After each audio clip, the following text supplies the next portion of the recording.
Hello and welcome to Samuel Vold ASMR. I decided to try to do a kind of a freestyle bedtime story. We're just going to be doing some storytelling today. I am going to be making it up as I go, so bear with me. It's not going to be super linear necessarily, but we'll try to get from point A to point B and make as much sense as possible. Now, I can't guarantee I'm going to get through the whole story today. I don't know how long it's going to be because, again, I'm making it up as I go. I just have a general idea of what I want to do. So, if it turns out it's a little longer or you all want to hear more about the character in the story, I can do more of these. It's fine. It's fun. Or hopefully it'll be fun. We'll see. And yes, I am dressed in costume for the first time ever. It's not like the most expensive or fanciest one, but it's one I had laying around, so I thought I'd try it. Yeah, so let's see. Where should we start? In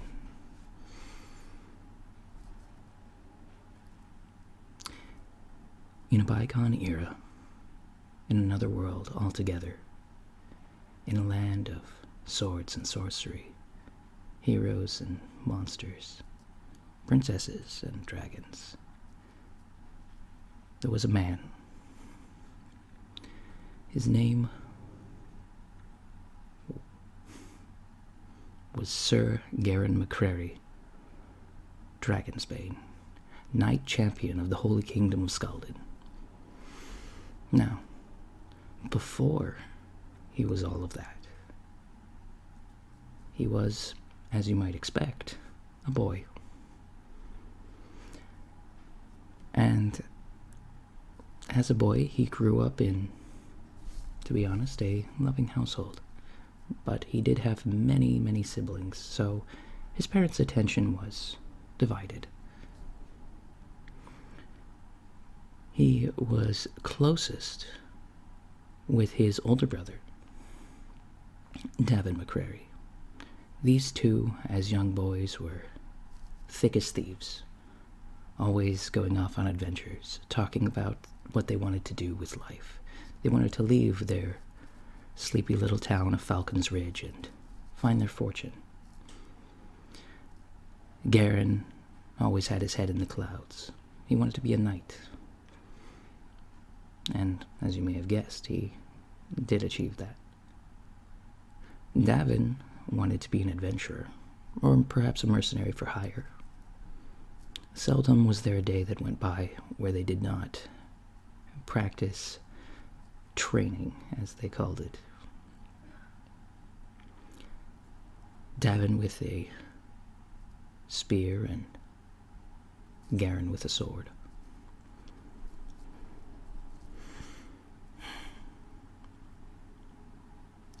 They did this every day, nearly. They'd often venture into the woods nearby and hunt for animals, small game, with their bows. Garin desired to be a holy knight, a paladin, so he would often visit the local church and ask the clergy to teach him their ways as well. Well, this went on for some time, and eventually Davin became of age, and he set off on his own adventures. He went to the Grand Duchy of Freemark and applied to the Adventurers Guild, and would periodically send letters and money home, and of course everyone was excited to hear from him and all of his exploits, but none more so than Garin, for they were best friends, and, of course, Garin so desired to have his own adventures. Well, one day, as is often the case, time had passed, and Garin also came of age. And to no one's surprise, he set off almost immediately for the Holy Kingdom of Scotland, for they were known to be, well, they were known to have the most famous order of knights. And so his parents, for his birthday, purchased for him a brand new sword. They were remarkably well off despite having many children, because they owned their own general store, and the children, of course, with their chores, helped out around the store. Well, Garen took his shiny new sword, packed things for travel, and joined a merchant caravan as a sort of a hired guard. Of course, the merchants were very familiar with Garen because he would always ask about tales of the outside world when they came, so it was less of the hiring a young man and more doing him a favor. But of course, if he wanted to be a knight, they did expect that he would help defend the caravan should it come under attack. And on the third day on the trip, it did. From out of the woods came goblins. Maybe 20 of them. Of course, there were other caravan guards. Garen, being his first time in combat, did panic a little. After all, he had never seen goblins in his sleepy little town. Sure, there had been the occasional boar or bear that he'd seen in the woods, but for the most part, it was pretty easy to leave those alone. Goblins who are attacking you, very different.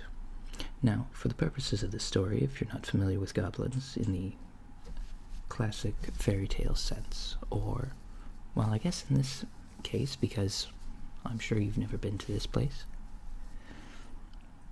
goblins are about 3 to 4 feet tall, not very large, but they like to throw fireballs, and they tend to poison their weapons,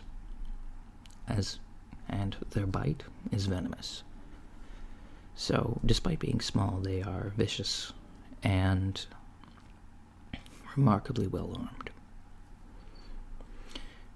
So, when the goblins attacked the caravan, Garen hesitated for a brief moment, but he saw one of the goblins charging a merchant, and he reacted as a knight should.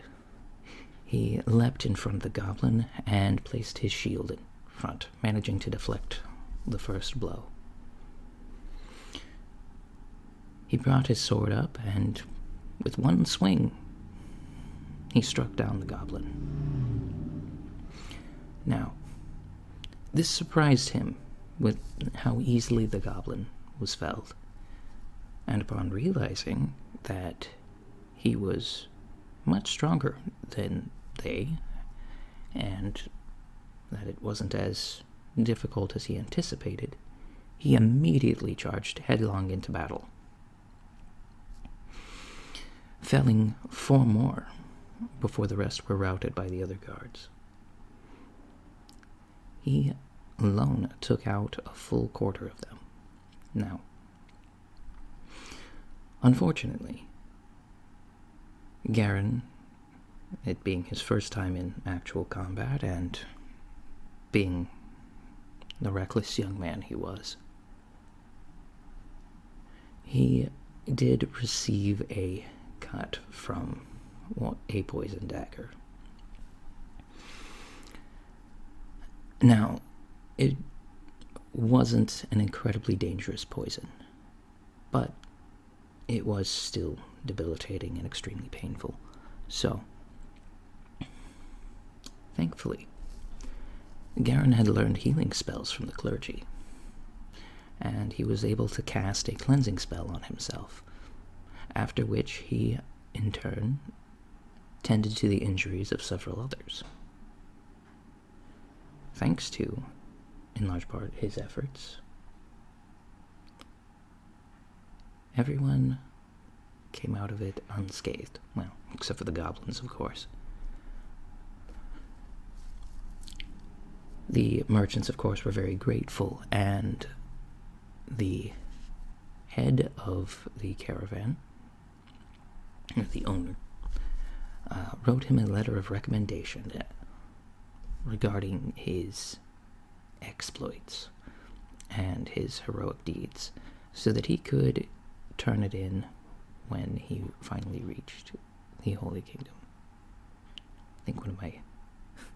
Apologies for breaking the immersion, but I think one of my roommates is home, so if you hear a bunch of extra noise in the background, that's what it is. Or it might just be... might be a couple of the cats, too. Sorry, where were we? Ah, yes. They were traveling to the Holy Kingdom of Skulden. On the way, of course, they stopped at several towns and sold their wares. So, the journey took a couple months, as Skulden was not nearby. It was a long ways away. And they had to... well, eventually the caravan stopped, and Garen had to make the decision. Did he go through or around the Burning Sea? The Burning Sea was a great desert in between, well, where he was and where he needed to go. He had never dealt with much in the way of heat, as he was from a fairly temperate, forested region. But going around would take an extra, or add an extra month to his journey. And of course, Garen had already braved several adventures at this point, and was still a reckless young man. So, he decided he would journey through the Burning Sea. Now, there is a town in the middle of it, known as Fangmore. Now, this was a very different town from what Garen was used to, as many of the beast folk races dwelled there. Mostly the lizard folk, as well as the serpent folk. However, there were a couple others, including some fellow humans known as the desert folk, who were well adapted to life there, natural riders of cavalry and excellent swordsmen. Now, when he reached a border town on the edge of the Burning Sea, he, to his credit, was not stupid about it. He did look around and ask questions of the locals, all of whom advised he not go alone through the Burning Sea. So, he did what was sensible. He spent a little of his hard-earned money, some of his first that he'd ever really earned, from the merchant caravan, and he hired a guide through the desert. He also had to learn how to ride a camel, which the one in particular that he was given did not like him. And I don't know if you've ever been around camels, but they're already stubborn and not necessarily the nicest creatures. So if they don't like you, well, let's just say you might get bit or kicked. This one was a well-trained camel, but it did attempt to bite him several times, which his guide found endlessly amusing. So, off they went, traveling through the desert. Now, Garen was not accustomed to travel through the desert, nor was he really clothed for it. So the heat got to him fairly quickly. He was, of course, drinking his water and rationing it as he was supposed to. But unfortunately, drinking water does not protect you from sunburn. So by the time he reached Fangor in the middle, he had horrible sunburn. And unfortunately, his healing spells didn't quite cover that. However, upon reaching there, he went to the general store and found that they sold an ointment for it. He was amazed at how well the ointment worked at soothing his skin. He found that it was made from a plant that grew in the desert. Aloe or something like that. He couldn't quite remember. Well, after reaching Fangor and purchasing some ointment for his burned skin, he looked for an inn, as you do. And for the first time in a couple weeks, he slept in an actual bed. This was fantastic. He briefly contemplated just staying here. The journey had been hard and long and hot, but then he remembered that if he stayed here, it would be too hot. So he got up the next day and continued on his journey.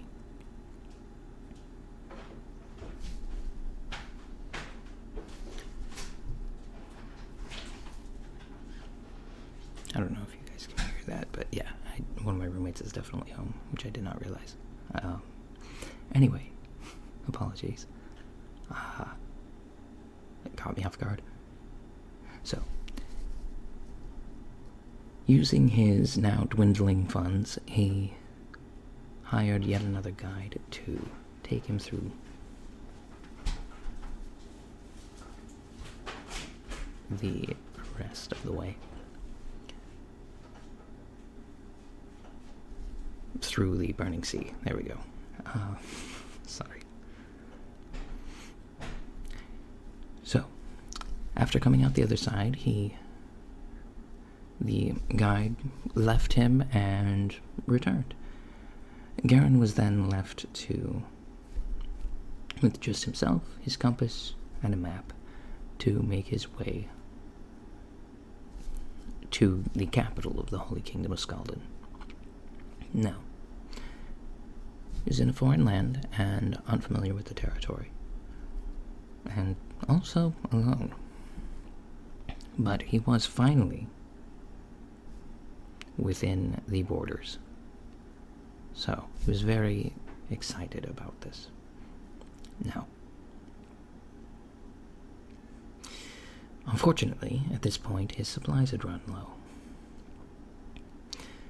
But, as I mentioned, he had spent a lot of time growing up near and around a forest, and had spent a lot of time hunting in it.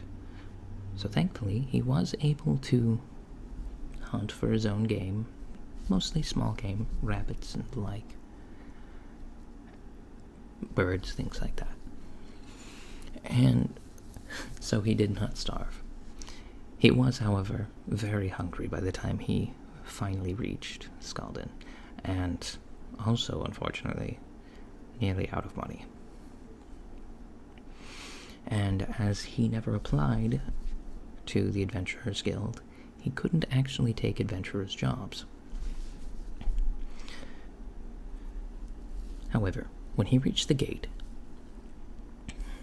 when he finally reached the gate of the great city, the first real city he'd ever been to, he was astonished. The walls were over 100 feet high and lined with archers and mages. It was a very well-defended city. In front were a pair of guards who were checking entry. Well, it wasn't really so much a pair of guards as an entire gatehouse. There were 2 guards that would direct which area of the gatehouse newcomers should visit, or would check your identification to let you in. And of course, stop anybody suspicious. And of course,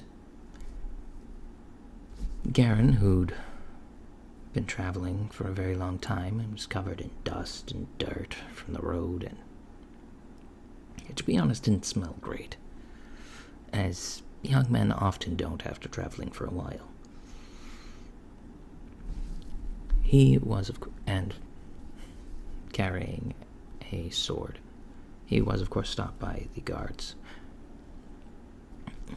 They questioned him, asked him where he was going, what he was doing, and he hadn't really anticipated that. He thought he'd be able to just walk right in, as he did with almost every other town he'd been to. He was unaccustomed. But he, of course, wanting to be a knight, he answered them truthfully. He told them he was there to become a knight, which they looked at him puzzled and asked if he was a squire or was part of the Knight Order already, and he said no, he wanted to apply and attempt to become that. And they said, well, do you have any proof that that's what you're here for? And he showed them the letter of recommendation. They read over it and decided to let him pass and directed him to the local church,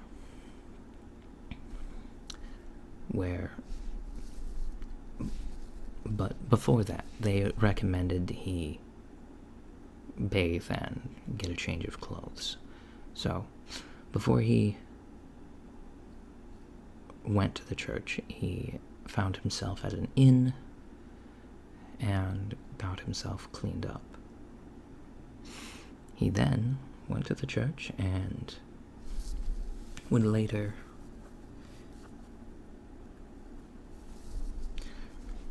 my train of thought just disappeared.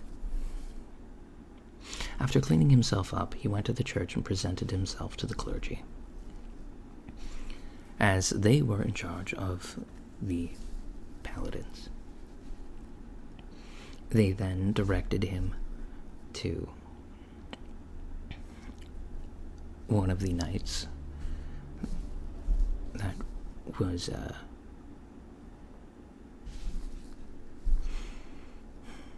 they then directed him to one of the knights who was in residence there. Sorry, my brain is a little all over the place.